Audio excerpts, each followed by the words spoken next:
Upang makamit ang malusog na pangangatawan, alinsunod na rin sa direktiba ng Hepe ng Pambansang Pulisya na si Police General Nicolas Torre III.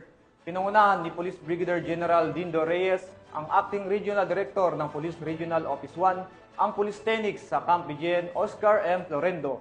Yan ang balitang hatid ni Police Corporal J.R. Delemendo.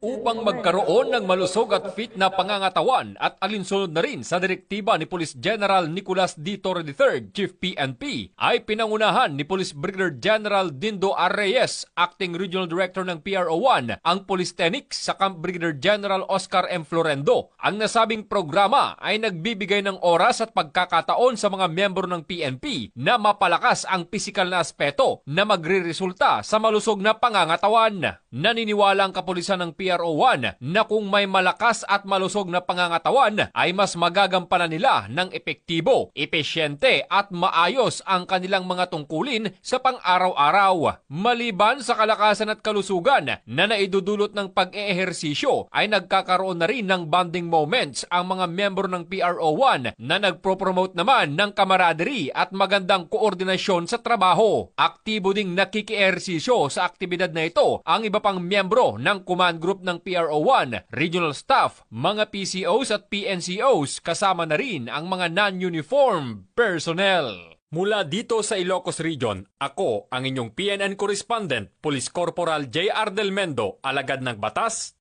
tagataguyod ng Balitang Pulis.